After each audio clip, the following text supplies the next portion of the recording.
Good morning, friends and family. Scott here. Welcome to a beautiful day here on the farm. This is the March 27th of 2021. Spring has officially sprung here on the farm, and it is an exciting day for me here. Not as exciting as when you wake up and discover a new calf born, but exciting nonetheless, because today is the day we move the cows back onto grass, and hopefully no more hay feeding will be needed. They're going to go back into their daily rotations. So very exciting. So I thought I'd start this video here in what's left of my hay stockpile. As you see behind me, I've got exactly 19 bales of hay left. All that hay was cut here on the property. For those of you who have been following my channel, you know that we bought this land in September of 2019. It had been basically a hay farm for the last decade or more. Local farmer basically just cut this hay, fertilized some with chicken manure, he says, and cut this hay to feed his cows, and basically just, you know, taking this farm, the nutrients off this farm one bale at a time. Our plan had been not to cut any hay off this and use it just for cows, but the pandemic and what it did to, you know, just the entire world, my day job included, kind of changed our plans. So we slowed down, and by March of last year, there was this, well, it's probably April, about this time last year, the grass was just crazy tall. It was about knee high. So we did have the local farmer come in and basically was going to pay us to a small fee just to cut and remove the hay. So that was the first cutting, done about this time. Might have been May. I forget the exact date. I've got it in my farm log, but don't remember the exact date. And then in July, we added the small herd of Dexters and started rotating them around. And then it was still a lot more grass than we felt we were going to need. So that I paid somebody to come in and cut basically everything except for where the cows, a little 7-acre paddock up front, where the cows will be going next week. And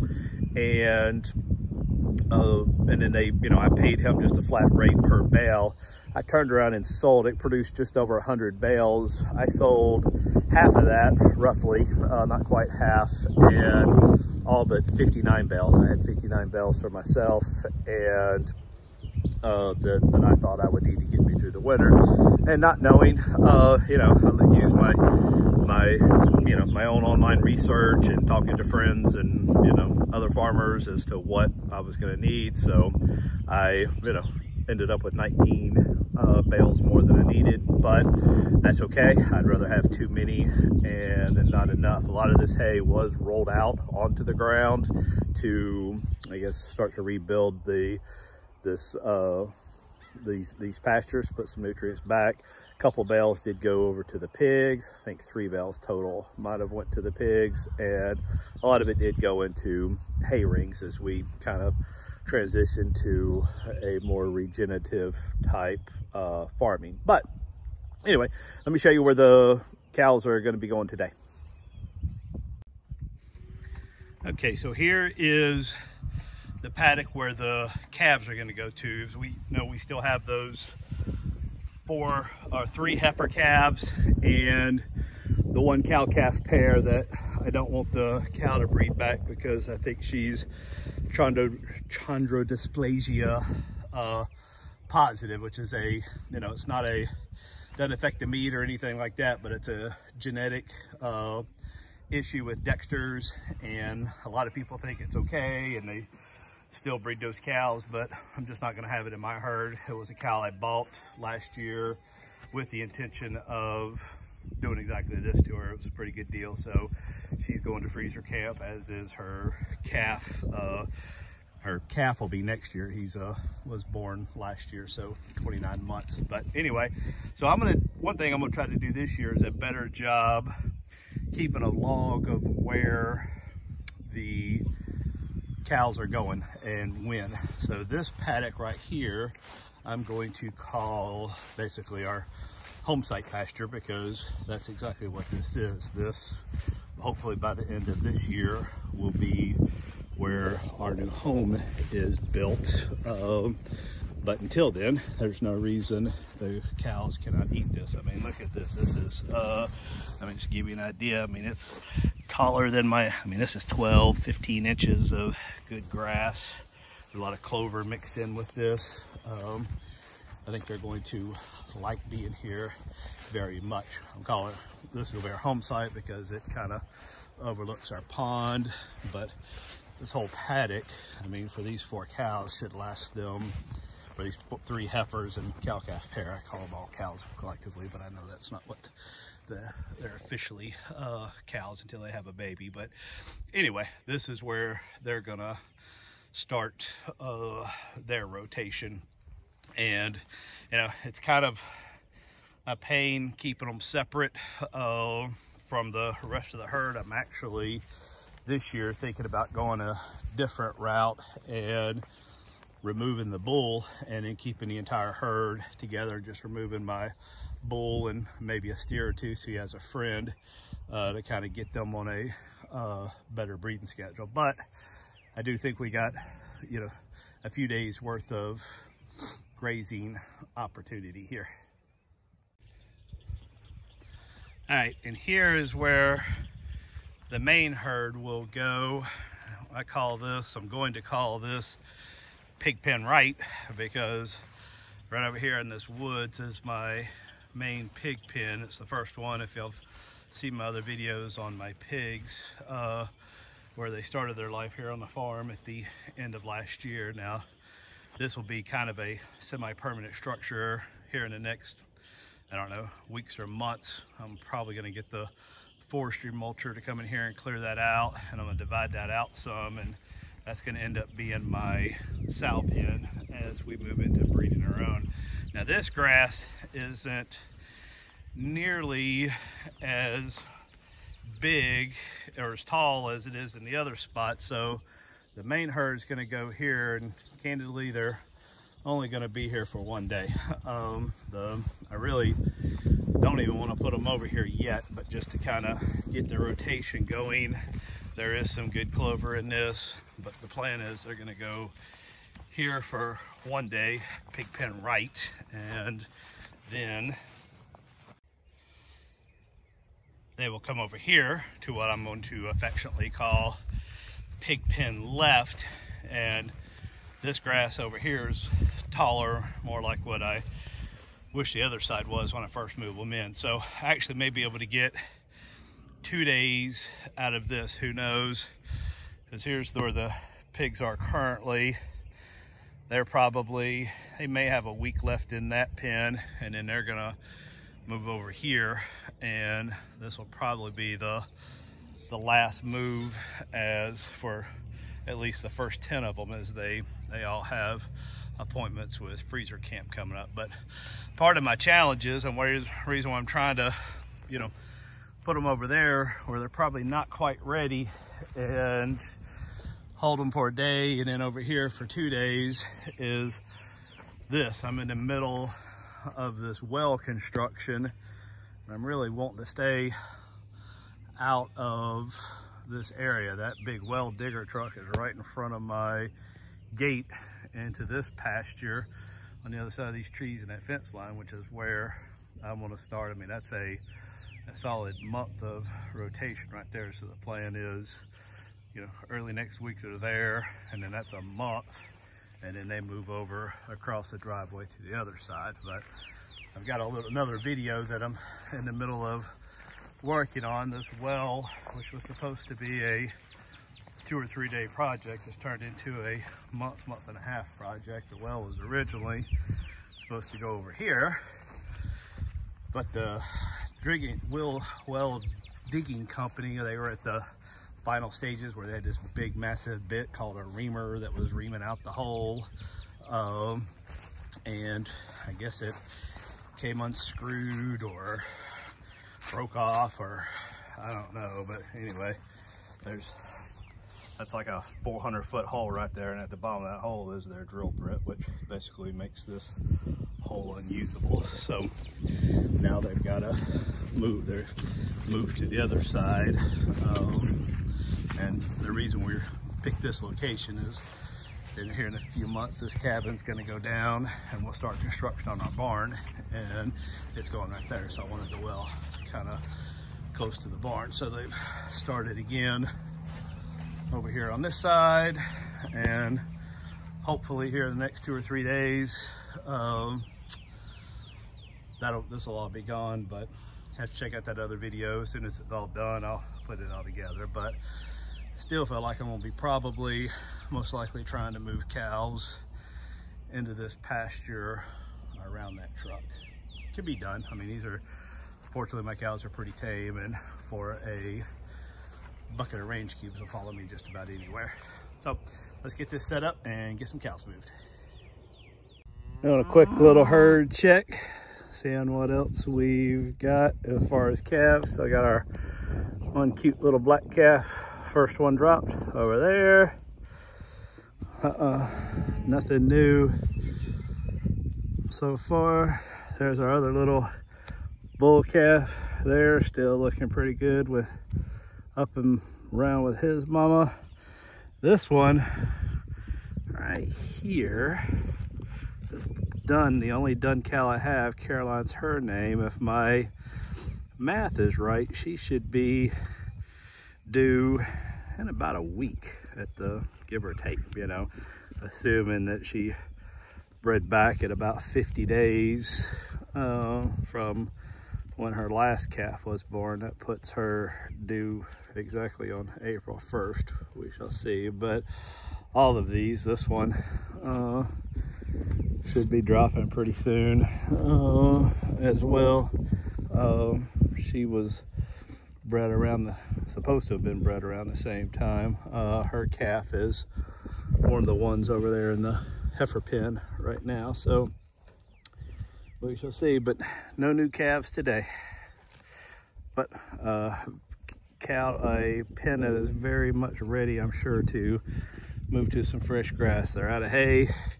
They've eaten all that they can on this one, and so today, before this day is over, we'll have them on some fresh green grass.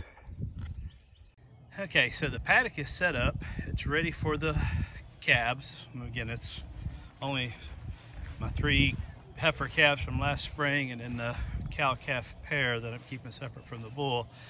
So this actually may be more than what they can consume in one day, but I just kind of wanted to show y'all some of what it looked like. I mean, this is some great looking grass. I mean, the main herd was in here a couple of times last year, and boy, look at this. I mean, this clover, I mean, this is foot-tall clover in here. I think they're going to enjoy this very much. The paddock is pretty much a rectangle. The water's over there on the other side of the RV, and then what we did was we just kind of ran it down here, because this is Alabama, and even though it's not even April yet, it's still 85 degrees today, and I wanted to give them some shade. I always try to make sure that every single paddock that we move them to has some shade, and if I know there's storms coming, we'll build a paddock where they can actually get into the woods to get away from it. So no major storms coming. We did have a few come through, actually tornadoes a couple hours north of here did some pretty good damage, but other than rain, we should be pretty good. So they'll have this tree that they can get out of the sun in, and I think they're going to enjoy being in here for the next day or two. So let's go move some cows. So during the, I guess you can't call it the summer, the grazing season, if you will, the cows will get moved pretty much every day, every other day. It'll probably be the max. You know, if I had to go out of town or something, it could be extended to 3 days, but they get quite good to moving. Now during this past winter, they didn't get moved quite as often, every couple of weeks, and that seemed to be more the norm. And now they did for this back paddock back here that they're in now, way in the back of the property. Let's see if I can zoom in, just kind of give you a little perspective of where they're at now. They're way back there. They have been for right at 3 weeks, and really the reason is I was just trying to let the grass catch up with them and kind of looking at that back like someone would sacrifice type paddock, but I'm hoping before, it'll be 90 days or more before, at a minimum, before we're back there again. So she'll have time to recover. But anyway, they will get used to this moving. Now we have moved them, and you've seen my videos where we just simply use a bucket of range cubes, but there's so much green grass. Literally, they're going from the back of the property all the way to the other side of the RV at the front of the property. So that has to be a lot of distraction. So we just thought that was a little far to try to guide them Pied Piper style, if you will, with a range cube. So, but with this lane we've run the entire way, it really should be quite easy. We'll just open the gate up and walk them into it and push them. You can see already the main herd, they're all standing there ready to go. We're gonna move the calves first and then the main herd second to another pasture. All right, so here's my little calves. Headed to the greener pasture. As I suspected, they're gonna want to stop every couple feet and take a bite. But it's such a pretty day, I don't see any reason to rush them. We'll let them take a few snack bites off along the way as they head to their new paddock. Of course, if they knew that big, tall, foot-tall clover waiting on them up there, they would be moving with a purpose to get to it. All right, so now this paddock, we're gonna call this main pig paddock right. Pasture is ready to go. It goes in front of the old cabin and the old barn and the drilling equipment.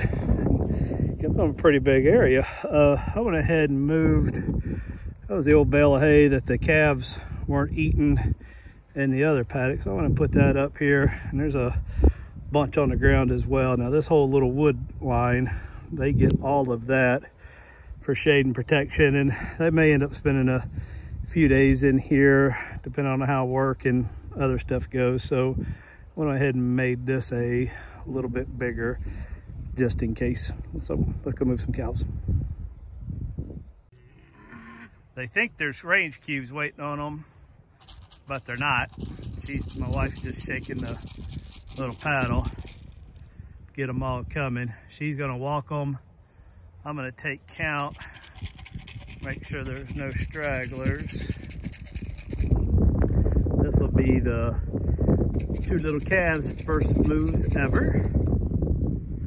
I see the one back there in the back, right by Mama's side as the cattle drive starts.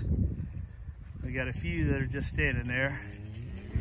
I'm gonna go ahead and walk back and kind of back clean up on this.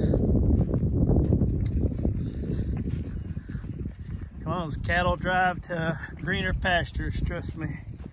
Y'all are gonna like it. Oh, I almost tried to zoom in on the little calf, but there you can see him. He's moving nicely. The other calf and a couple others are holding out back here. I'll walk back here and give them a little push.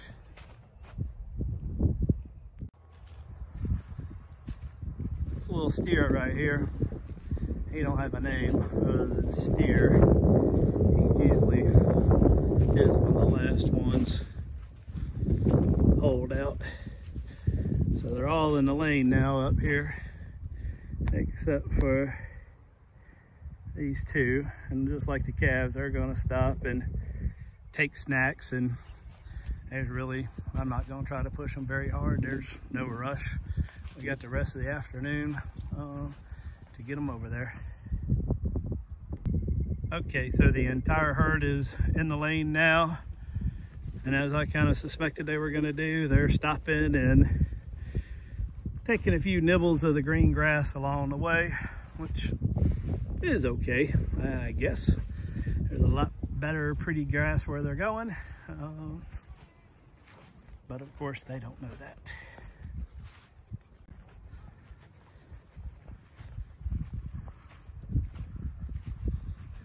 We got a rogue calf. He tripped over the line, and that's a hot line too. I'm actually surprised that he did that. So we're just gonna stay here. Just let him keep going. He'll catch back up. We're just gonna stand here. Of course, Mama wants to stay with Boy and stay away from me. Just keep walking.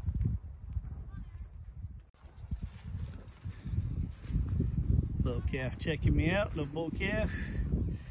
Cute little booger. First cattle drive. I promise you, little guy, you're gonna get so used to this moving, you'll be doing like the rest of them, standing there waiting on me to come move you. Whining that I'm not moving you fast enough. So we're almost to the end.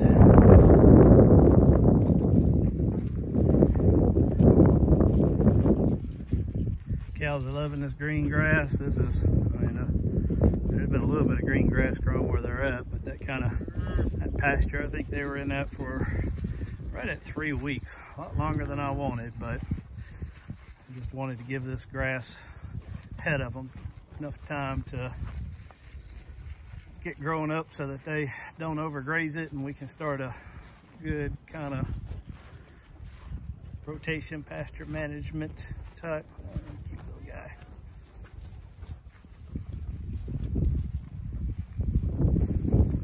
And there they're off. As you can see from the galloping and spreading out, they have found the greener pastures. The calf's decided to take a shortcut in. Let's see if he figures it out. I'm sure he will. And he did. So they're all in. Now we are going to now close this gate and then run the top line, because since with the calves we're running a low line and a high line and making it very hot to teach the little guys where they need to be, and that is with the herd and not off on their own. So this will be their home for the next few days, at least 1 or 2, maybe longer, depending on how it works and how quickly they eat all this down, on how all that goes. But thanks for tuning in. We're excited to be out of hay feeding season and back into grass grazing season. Thanks. Look forward to seeing you here on our next video. If you haven't already and you're liking this, feel free to subscribe, click that notification button, leave me comments, all that great stuff that makes me, interact with y'all a little bit better. So have a good day. Hope to see you back here soon. See ya.